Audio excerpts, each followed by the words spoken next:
Hey everybody, this is Giancarlo Alino reporting for Sportskeeda MMA, and I'm happy to be joined by my guest here. He is an MMA legend and pioneer of the sport. He is a UFC Hall of Famer, former King of Pancrase, former UFC Superfight champion, WWE legend, Impact Wrestling Hall of Famer. He's the world's most dangerous man. He's Ken Shamrock. How you doing, Ken? Good, man. Thank you. Appreciate that. And Ken, right at the beginning of the year, the UFC posted out a nice video there on their social media saying that this year is 30 years since the first event, and you were there from the start. When you look back at just that first event, what comes to mind for you? Confusion, excitement. Yeah, it was definitely, when you think about it, that whole journey in that era, because it was you started to see glimpses of it here and there, like for instance the pancrase organization, the shoot box and judo over in Japan. You started seeing the similarities of what we now see as the UFC or mixed martial arts. So it was funny how my whole life kind of started moving in one direction: wrestling, pro wrestling, hybrid pro wrestling, and then of course into the actual shoot wrestling, which was what we call pancrase. We went from kind of the hybrid style of pro wrestling and to find out what it would look like if it was real. That's where pancrase came in, and then of course the UFC and where it's at today. So yeah, when you think about it, it was really an exciting time. It was excitement, but at the same time it was a little bit confusing, because every time you would go to the fight, you didn't know who you were fighting. You didn't know what the rules were, because there were no rules most of the time. And even if there were, they didn't follow them. So it was confusing, exciting, but it was definitely, I'm glad that I was there when it first started out, because I'm one of the first. So it's like I said, it was a really good journey for me. And even that first event, it's a lot of people are thinking this is like a blood sport, like a kumite. Everyone's going in, knowing what to expect there. So, what were your initial thoughts there? Like, do you think this was just going to be like a one and done type of thing, or was there like a long term plan in place at the time? No, in fact, it wasn't up until probably the standing in the hallway, actually watching the first fight go off, and then seeing that kick to Toomey's face by Gerard. It was, like I said, confusing. You didn't know whether it was true or not, because we'd never seen anything like this other than in movies or in pro wrestling.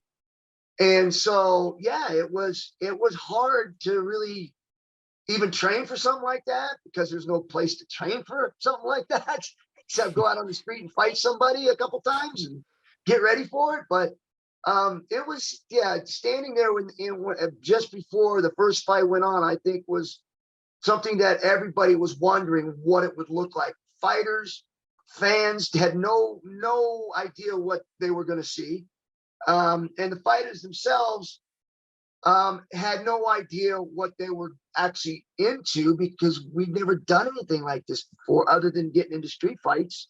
But now it's like this in the ring, and it's legalized supposedly at this time that we could do this. So it was, man, it was, that was the first time I really looked at it and said, damn, they weren't kidding. And then, even following the sport, like I've gone back, see the events, and just pull up articles from it. Like there was a lot of political pushback at the time. So, as a fighter headlining these events, like, were you like worried that you're not going to get paid for this fight? Like you're doing all this training, and all of a sudden a politician's going to come in and shut it down? Yeah, well, yeah, that's kind of that's a wide question, because there's a lot of things that went on, and I experienced a lot of those because I was the face most of the time. It was, and that was probably one of the reasons why Bob Meyerowitz, the UFC at that time, were struggling, because it wasn't that they weren't making good money. It was because they were spending money on attorneys all the time on every city they went in. And, you asking that question, it just brings to mind all the troubles that we had as fighters, and them as an organization, and even as fans, you would go to these events, especially after you did the first couple, there was always pushback. It was always like, yes, you can do it here. You would get there, and then somebody would put together some campaign. Some politician or somebody wanted to get their name in the paper and feel like they were looking out for the people.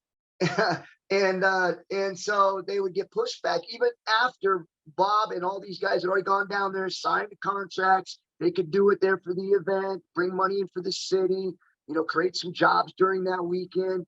And everything would go. And then when you get there, they got this picketing and people talking, politicians talking about how brutal and violent it is. And them guys have never been in a fight ring themselves at all, don't understand what even going on. And so, there were times when we were pushed out, and we flew overnight one time from a location to another location because they wouldn't let them find somebody had actually gotten through and blocked them. And so they had to load everything up in a plane the day before, go to another city, which I believe was Dothan, Alabama, to do the event the next day. And they had to offer the show for free for everybody there that was in Dothan. And of course, it was huge. But yeah, that's, that question was legitimate because it really truly was a hard thing for us to think about because, if they shut the show down, we don't get paid. They lose all that money. The organization is failing and you don't have a place to go to fight. So it was a circus, man. And it was a struggle for the original UFC to keep it alive, but they did, and they don't get enough credit. Bob Meyerowitz and Calvin McLaren and all of them, even Ahoy and Gracie in the beginning of it, to really be able to push through the politicians and to push through the people that didn't believe it was, safe to do these events. They pushed through it and they kept fighting and kept pushing it forward so that there was a UFC for, the Fertittas to come in and take over and build to this level. And at the time, like you said there, like you're headlining a lot of these events. So you're the face of the promotion. Like, were you in a position where like they were asking you maybe to go and talk to the politician and maybe educate them on the sport, or did they not want to have any dialogue or anything to do with it at the time? No, I was actually on Larry King Live. I debated Senator McCain at that time. And here's what the shocking fact was when you would talk to some of these people, and even later on talking to Senator McCain, even after the fact, years later, he even mentioned to me, he was like, he was coming in thinking because of what he was told that this was brutal. And he saw some fights and he was like, yeah, that is brutal because obviously it was new. So I kind of understood where he was at, but he didn't have a whole understanding about everything that was going on and where the fighters came from. They came from fighting backgrounds. And so I think that he even said he had an understanding of something that he wasn't used to looking at, and it didn't look safe, even though after he found out later on the skill sets and the training and all that. But, on the show on Larry King Live, he literally stepped into a hole by saying, somebody's going to get killed. Well, it wasn't probably a month or two before I had gone on TV to do this show that a boxer literally died from punching, not in the ring, but later on when he went to the hospital from being hit in the head. And so when he said that, I told him, I said, you mean like that boxer that just died? And of course, not to say is that, fighting's not, safe, obviously. It's fighting, right? And it's combat, just like NFL, just like hockey, just like baseball. There's always going to be risks to everything, but you know what you're getting into and you train to do it. So being on this show and being able to be the face of the organization, being able to defend the organization, and having the experience in there to understand what was going on in there and be able to articulate that to the fans, to the media, to the press, so that they all understood that this is just not guys going in there with absolutely no backgrounds at all and just beating each other up. It's literally a trained skill set to go in and be able to do this. Yeah. And I like what you brought up there because you're training in different areas. Like you have a collection of different martial arts, and what you did and revolutionizing just the team aspect with the Lions Den. How did that all come about for you? Because now it's so common, American Top Team, AKA, like we hear about these teams, but when you were doing it, like there was no teams around at the time. Yeah, for me, it was, it was pretty simple thought. You know, I was over in Japan, you know, competing over there, and the only way I could get training is when I went to Japan. And I did. I literally stayed over there for a while just so as I could get the training that I need to be able to, you know, achieve the level of success that I wanted. Because here, I mean, I would go into a gym and go, hey, you know, throw some kicks and punches, I'm going to shoot on you. They're like, no, you're not. It's like, no, I'm not going to hurt you. No, I said, we don't do that here. Or vice versa. Have a wrestler come in and say, I'm going to punch at you. You know, you're not. I'm not going to do that. It was, you just didn't hear of it, right? You just didn't do that. And so it was really difficult for me to train. And so I thought to myself, why don't I just open a gym and start training guys? And literally that's what it was literally out of necessity for me to be able to at least have some bodies, for me to be able to wrestle with, be able to spar with, and then be able to put them together and teach them at the same time, whether they came from a wrestling background or a kickboxing background. I would bring them in with the tryouts, and then I would form this team because I needed people to train with. Of course, as I started doing that, I started seeing these guys develop. They started getting better. And I was like, man, this is a great idea, because then I was approached by Pancrase, the organization, to start bringing fighters over from the US, and if I would be able to find those fighters. And I kind of, I'm already training with some of them. So I brought some over. They started having real success. And then it just kind of blew up from there. And that's how the Lions Den was really out of necessity for me to train. Then once these guys started getting good enough, Pancrase needed fighters, and I started putting guys in. They started winning. I think out of the top 10, we had 7 ranked fighters. I was the champion at the time, and we had 7 ranked fighters in the top 10. So when UFC came around, it was a no-brainer. It's like, she's going to carry this over to the UFC.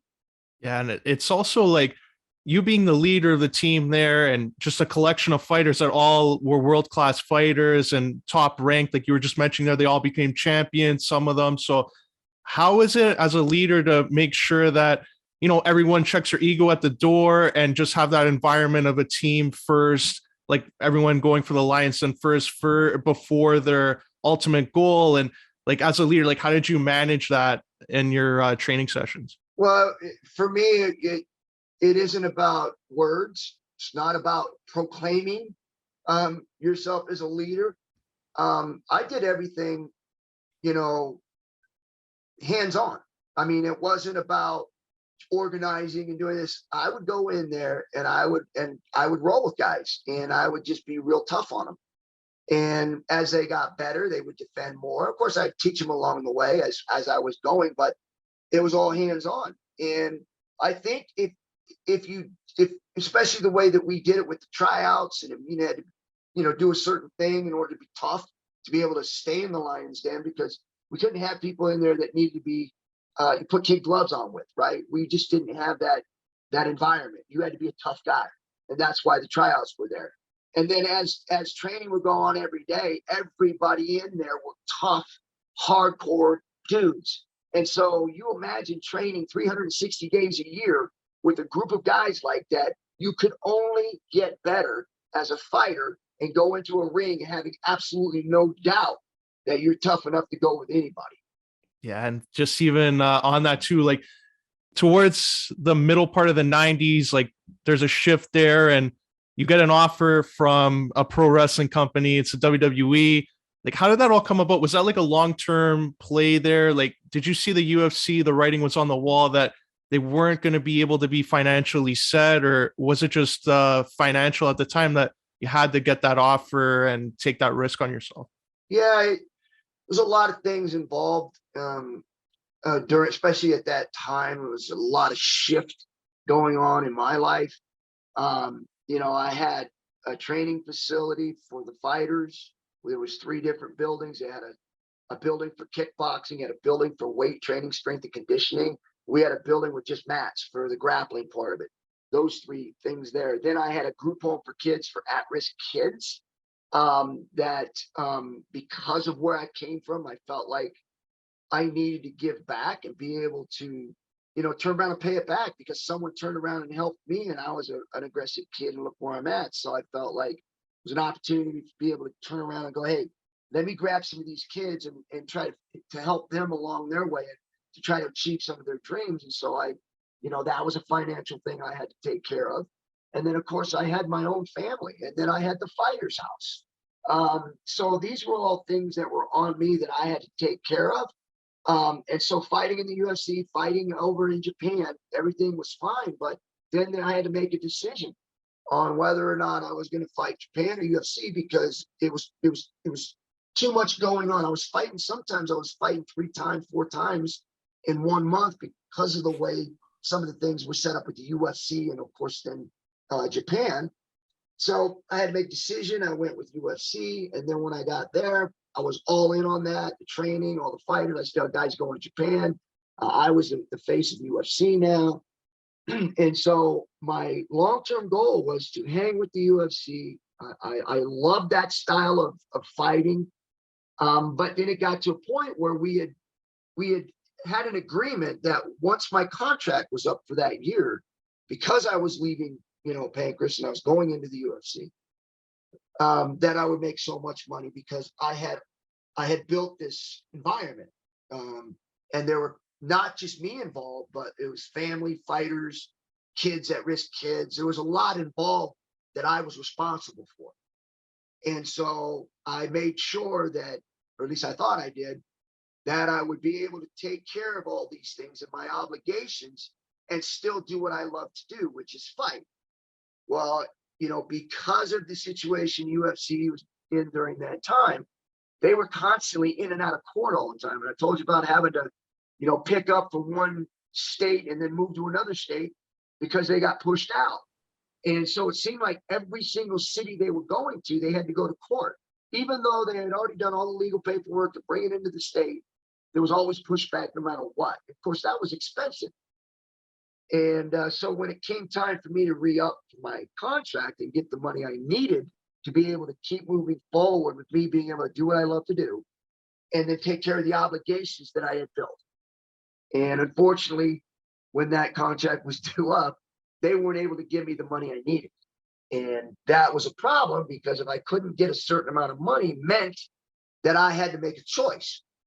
And that choice was either one, give up my obligations, cut them off, and let them go fend for themselves, or sacrifice my dream.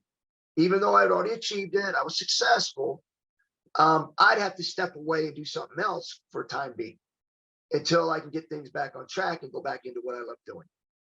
And so I took the latter. I decided that I would go ahead and sacrifice what I wanted to do in order to keep, you know, these kids in this group home, the fighters in their house, and being able to have the gym to train at and have the trainers to train with, and then be able to support my family. And so that's why I went into something else. And I didn't know when this was happening on what I was going to do, but I knew I needed to find something that was going to be able to pay the bills and things that I had built for this, and be able to hold up to my obligations to these kids and to the fighters and to my family, obviously.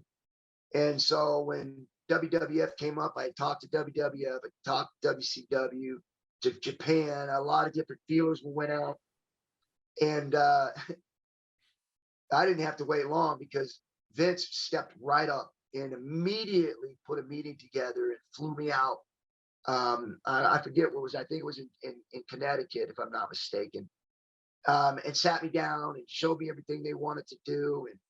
And it was, I mean, I was sold. I was like, yeah. And again, I've done wrestling early in my career, but it was just small house shows. I'd never been anything at like this level, right? And so when he laid it out and, you know, showed me the money I was going to make, and I was like, all right, this, I can do this. Like, I can do this. And my idea too is like, and of course I couldn't see, I didn't have a crystal ball. I didn't know, you know, what I was doing, even though it was groundbreaking, but it's not like I set out to do that. But I really believed in my mind. I was like, well, I can go ahead and do pro wrestling and still do what I do when I'm fighting. Like, I literally thought that, like, just going in those submission holds on guys. You know, I still have to, you know, like training. Like, you go and train with somebody, you just roll around, you catch them, let them go, and you keep going. And so in my mind, I was saying, yeah, I can implement some of these holds in wrestling and get by with that. And, you know, of course, now wrestling has changed immensely from what it was before I was there to what it is now, because now there's submission holds everywhere. And so for me, I thought like, wow, this is something pretty cool. And again, I wasn't confident that I was going to be able to do it. And like, yeah, just mentioning there, like WWE comes along, and it's not like now, like we see Ronda Rousey, Matt Riddle, Shayna Baszler, like all these MMA fighters go into WWE and it's accepted now. But you took a big chance there and a risk there on your reputation in the sport because, like I've heard you talk about in the past, like you were labeled a sellout for going to WWE. Like, how did that make you feel at the time? Like you're going to do something for your family and your businesses, and to have that label from some of your peers in the sport. Yeah, that was a really hard struggle because, there was no guarantee that I was going to be successful. The only thing that I knew, there was only guarantee I knew, was that if I didn't go do something else, that I was going to have to cut something out.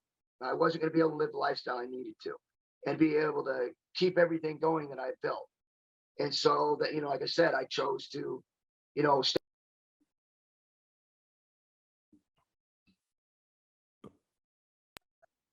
was a struggle for me because even when I started to make that move and after we had, made the deal and I made the announcement that I was going to go into pro wrestling, not only did some of the fans turn on me, but some of the guys in the Lions Den, after everything that I did and, gave them a career. Obviously they earned it, no question. But some of them turned on me and didn't understand why I was doing this, because they were feeling the heat being a part of the Lions Den, that I was going into something that was fake and it wasn't real, and I was a sellout. I remember thinking in my head, like, and again, I'm not going to go explain people my situation. It's like, hey, I can't do this. If I do it, then that means I've got to get rid of everything else so that I can do what I want to do. And to me, that was selfish. And I'm not going to go explain that to them. Like, hey, I'm sacrificing, I'm doing this because I want to keep this going. I couldn't do that. So I had to eat it. I had to listen to all that stuff. And, I think a lot of these people that are crossing over and doing it now, they should be thankful that they're not the first ones to have to do it, because it wasn't a pretty sight for me, because of all those people that followed me, half of them turned on me. And of course, being in that realm of being the celebrity and fighting and people turning on you, it's not fun. You hear a lot of things, there's nothing you could do about it. But, being successful heals everything. So as wrestling started, as I think most people understand now, when I got into it, we were able to turn wrestling into something that people could be proud to watch. Yeah.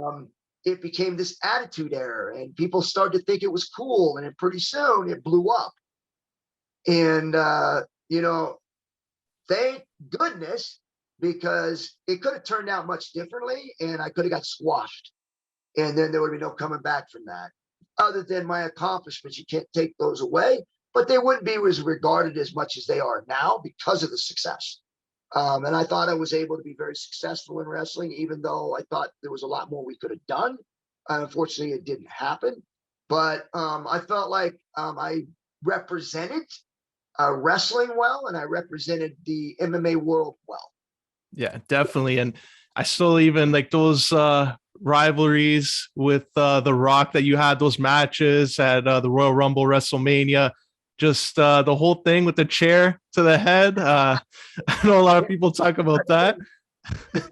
What was the whole like feedback of that backstage after you got hit with that chair? Because you go online on YouTube and people think like, yeah, that's a concussion right there. Like, did it hurt that much?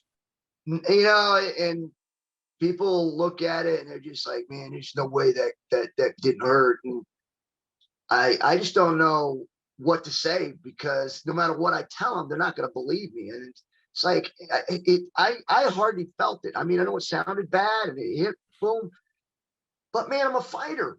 It's like, I mean, punches will hurt more than a chair does. I mean, like, I'm sorry, but when you get hit on the chin or in the nose, as opposed to the forehead, I take a punch to the forehead because you're gonna break your hand. Well, I think the same thing with a chair. I take a chair because the chair is gonna break before my forehead. So it did not hurt. You know, I thought that, you know, it was the first time anybody ever done one to the face, but it made sense to me because the weakest part of your head is in the back, sides. So I'm not going to take one to the top of the head. I'm not going to take one to the back of the head. I want to take it to the face because I could protect myself that way, because I could use my forehead to take it. And that's what I did. I literally told The Rock, man, you better bring it, man. I'll protect myself. He goes, okay. So, and we did it. And it was I think the scariest, and not really scary, but more startling than anything, was the way it sounded to me when he hit me with it. Because it's like a friggin' shotgun going off in your head when you get hit like that. It was loud in my head. But once I kind of, afterwards, I'm kind of like, that was not a big deal. Because again, like I said, no one had ever done one before. Like, I just said, let's do this. And we did it. It was like, there was no practicing. There was no, well, how do you want me? I just bring it and I'll do the rest. And he did. Yeah, that was a great segment there. You got great matches with him and great rivalries. Like, even Bret Hart was another one. Like, early on, his style, your style, like just how it matched up. Like, what was it like working with Bret Hart? Yeah, he's a technician. He's a pro's pro. I mean, you go in there, he's easy to work with. He's aggressive, but I like that. I like that. And my style is kind of the same way, whereas I like the aggressive stuff. And he's no nonsense either. He doesn't like to play around. He doesn't want to goof around. It's just business. So I really enjoyed working with him, and would have loved to be able to do a program with him like I did with The Rock.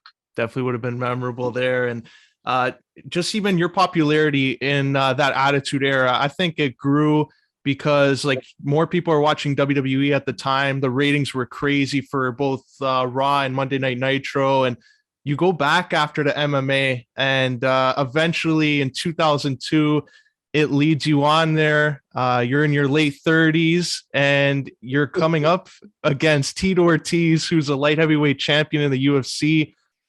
Were there any like second thoughts about that? Like, he's like one of the top pound for pound fighters, and you've, I'm sure, accumulated injuries through your WWE career, go back to MMA and had a war against Don Fry earlier in the year. Like, was there second thoughts about fighting Tito like in that same year that you fought Don Fry?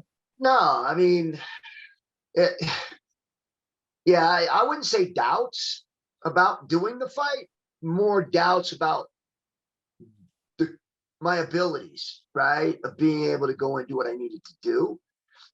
Just because the training was a lot more harder for me because I couldn't put in a week's training every day. It was like my body was aching all the time. I had a hard time healing up from training. So it was really just trying to balance the effort that I needed to put in each week to be able to get prepared for this fight. And so that was more concerning and more of a thought to me than actually fighting him, because fighting's fighting. And that I could not train one day and go in and fight somebody and be okay with it because I'm a fighter. I don't care. I'm just going to go, I'm going to fight you. I'm going to give you everything I got.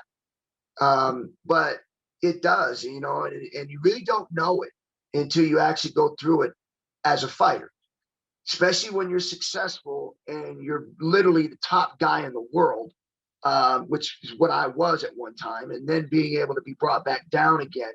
You don't know what your levels are because you're so used to being able to overcome everything and be great that when it starts to fail you, you always feel like, wait a minute, I'll come back, I'll do it again, I'll overcome this. And you keep thinking that until after 3 or 4 years, you're like, well, maybe that ain't gonna work.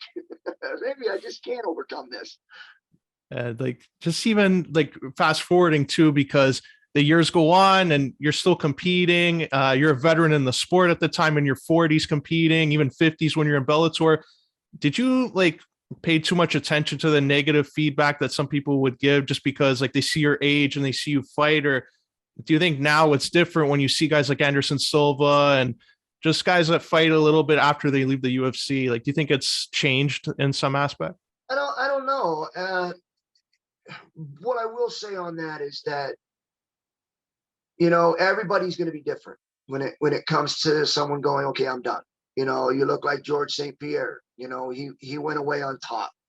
But then there's some of us that's not what it's about. It's not about being on top. We were on top. We succeeded at the highest level, become the best fighter in the world. But when it's something that you love doing, it's in your DNA. It's like you can't walk away from it. That's the hard part. And I think when people talk about somebody staying too long, they fought too long, you have to understand that mindset. And some of it's about the money, and that's wrong. You can't do it for the money. You do it because you love it. And that's what it was for me, was that I love hearing the crowd. I love the camaraderie in the gym of preparing for fights and putting in 3 months and working with the crew and then getting to the fight and cutting weight, which we never cut weight. So I have to put that in there, other than Tito, but I never cut weight before, right? So it's the camaraderie you build up going into that fight and then going and fighting and winning and getting celebration, or losing and going through the ups and the downs and then going back to it again and setting up the next fight. I mean, these are things that are adrenaline rushes. They're something that you can't replace. And so when you have that kind of success in being the best, and then you start going backwards and people go, well, you should retire. And you're like, I don't want to retire. I like it too much.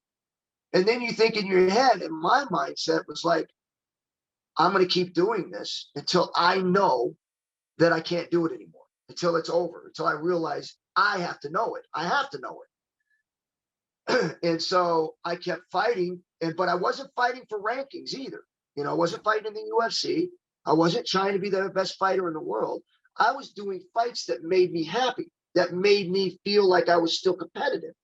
I didn't want to sit on a couch. I didn't want to go hunting. I didn't want to go fishing. I didn't want to go camping.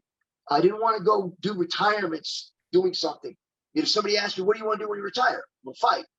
I want to fight. I want to go and fight in small shows and entertain myself and entertain fans and have fun at what I'm doing with no expectations. And that's really what it was for me. And I think it's hard to get people to grasp that.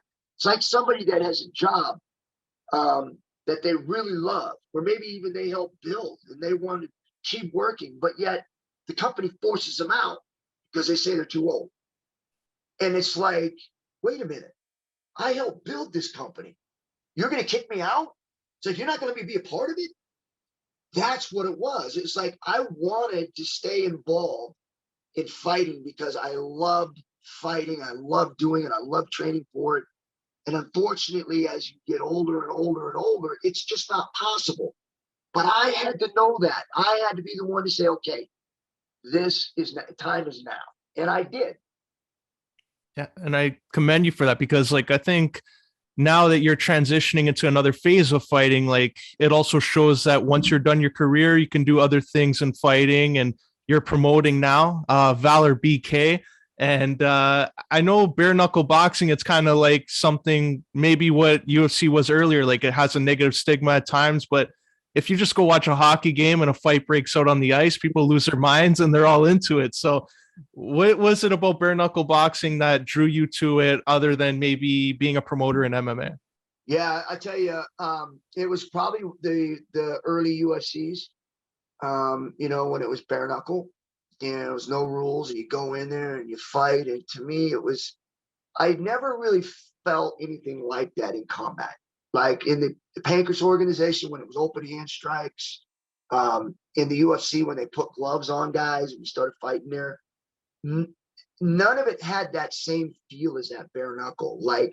To me, it just, as a fighter and as a competitor, it felt like this was the ultimate in combat sport. It literally separated the weak and the strong when it came to bare knuckle. And it also, in my opinion, 'didn't let guys, get something that would make them better, like taping their hands or putting a glove on there. Does that make them better? In my opinion, I think it does, especially guys that don't punch as hard, and being able to land punches and make points off of just hitting somebody, as opposed to the reality of punching, where the bare knuckle, if you hit them on the chin, they're going down. Not as opposed to in boxing, where they got a pillow on there and they hit you in the chin. You may have a chin and you ain't going down. So you get hit so many times in the head, which in medical, it's a lot more dangerous long term for brain damage. So you're taking a lot more punches, but it's just a God-given talent, pure God-given talent. When you take the gloves off, take the tape off, and you have guys going there mano-a-mano to see who is the better fighter. And back basically the same kind of rule sets back in the day when there was no rules. Well, in a boxing sense, basically bare knuckle fighting is that. They're basically, because there ain't many rules in boxing when you're standing up punching somebody. So you take the tape off, you take the gloves off, and now you got this mano-a-mano fight. And it's basically no holds barred, other than you don't go to the ground, you're standing up. And we added in there, which I thought makes it more exciting. We added in there too, no clinching. No clinching. So now Mike Tyson would love this, because then now he can actually throw punches. They don't have to grab him all the time. But now you got to box yourself or fight your way out of being inside. You can't open your hands and grab them because there's no gloves or no tape. There's no reason for your hands to be open because there's no clinching. So you should be punching out inside. So to me, it's just the bare knuckle aspect of that, being able to get involved with it, being able to make fighting and boxing more exciting for the fans. And I like it. Just the concept of, I saw that first event there, and just the surface, the fighting surface, the pit there that you have. And LeVar Johnson was on that, just knocking guys out. So will he be on upcoming Valor BK shows? Yeah, we just did a thing with him with Bout Circle, which is our podcast. And we just interviewed him about that, and he's going to be on our next event. So we're interested. We've got some pretty exciting things coming up. So I'm very excited for the future in 2023 of Valor Bare Knuckle. And just even on that last time we spoke, last time I interviewed you, you were just getting the stem cell treatments at BioAccelerator. After, a few years go by now, like, have you noticed a lot of results in it, or is it still taking effect? Like, you have to go once in a while back to do it? Like, how you feel now after the stem cells? Stem cells at BioAccelerator, especially going to Metadine. Unbelievable, man. It was night and day. I mean, because of my shoulders and some issues I had. Of course, I broke my neck when I was a senior in high school. My lower back has got brackets in it. I was stressed out. A lot of inflammation. And when I went down there to do the stem cells, I went there just to see, because you always hear these guys, oh, it's the fountain of youth. You hear that stuff all the time. You're like, yeah. But I did it anyways, just like, okay, let's see. Why not, right? What can it hurt? So I remember going down there, and they did all these injections and put all this stuff in there. And the next day, man, I couldn't move because they did all these direct joint things and induced those stem cells, and they put IVs on me that had stem cells in them. And so they said, you're going to be sore for a while. And I went, no kidding. So I can't even put my clothes on. But about 3 weeks after, I was like, okay, I feel pretty good. And then I get a call, like a follow-up, and they're going, hey, so how do you feel? And I go, I feel pretty good. And they go, what you're not going to notice is the stuff that you normally would feel all the time. And he said, but because the soreness goes away a little bit each time, and pretty soon you got no more soreness left. So you're used to that kind of soreness. But I want you to think back before you had the stem cells of how you felt, and tell me how you feel now. And I was like, that's true, because the only thing I thought of was being sore from the stem cells. And I'm not even thinking about how much it's working now that the stem cells have kind of now broken down in my body and gone away, and I have no soreness. I wasn't even thinking about like, wait a minute. I remember I used to get up in the morning and it would take me a minute to get up off the bed because I had to wait for me to be ready to stand up with the soreness. Now I'm rolling out of bed, standing right up, and I'm not even thinking about it. I'm thinking about, oh, I'm not sore anymore from the stem cells. Instead, I'm not sore anymore from what I used to feel like before the stem cells.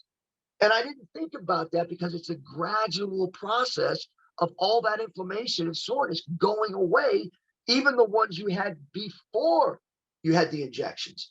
And I remember I go, man, I'm thinking about how I felt, thinking about what things I used to have a hard time doing.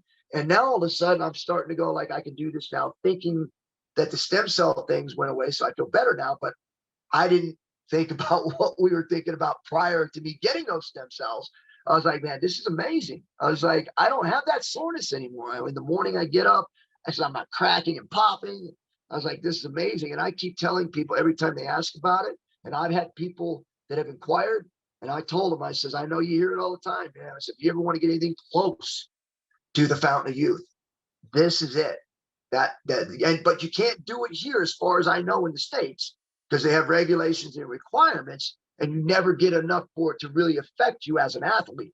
Yeah, so that's good to hear that for athletes, especially like in combat sports like yourself, that at least it had a positive effect on you and your well-being, and you're able to do other stuff that you enjoy. So I think that's positive for others to look at. But before we wrap up here, I just want to give you an opportunity to talk about just your era in the UFC, because I think a lot of other sports like the NHL, NBA, from what I see, they really honor the past of the sport. And I think the UFC, sometimes you don't really hear too much about the early stages and the past greats. So what, now that it's in the 30 years and coming up, there's probably going to be celebrating it more. What would you want fans to take away, and how would you best describe your era in the UFC? Yeah, that's hard because, like I said, I was in a lot of different eras in the UFC. But I would say in the prime is that I think that I want people to realize not just me, but everyone involved in at that time, from the owners, from the people involved in setting up the ring and breaking it down, attorneys, everybody that was involved, keeping the UFC alive, being able to go in and fight. Sometimes some of us didn't get paid that much, but because we loved doing it, that we were able to keep this thing alive, to be able to see what we see today, be able to have that fan base that we have today. Every one of those guys in the beginning, man, that went out there and kept fighting, and the ones that became champion, the ones that, were fan favorites, they all had a part in being able to keep the UFC alive long enough for it to be able to be what it is today. So that's what I want people to really appreciate about not just myself, but the earlier fighters in the UFC, was that, man, we did it because we loved it, and it was exciting and fun, and we love fighting. So for me, I think that's what me personally, I want people to know about me. Had nothing to do with the fame. Obviously, that's fun and it comes along with it, but it was a love and desire of fighting. And as we wrap up here, Ken, how can we follow you on social media and stay up to date with everything you're doing and everything coming up with Valor BK? Yeah, you can follow me personally on the Ken Shamrock Official. You can follow me at Shamrock Ken on Twitter. That's where I usually answer all my messages.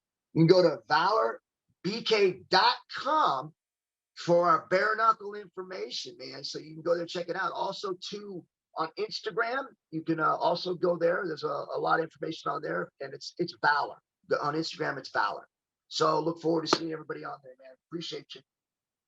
Thank you so much, Ken, for joining us here on Sportskeeda MMA. I wish you all the best with this and Valor BK, and continuing inspiring the future generations here of combat athletes. Thanks a lot. Thank you.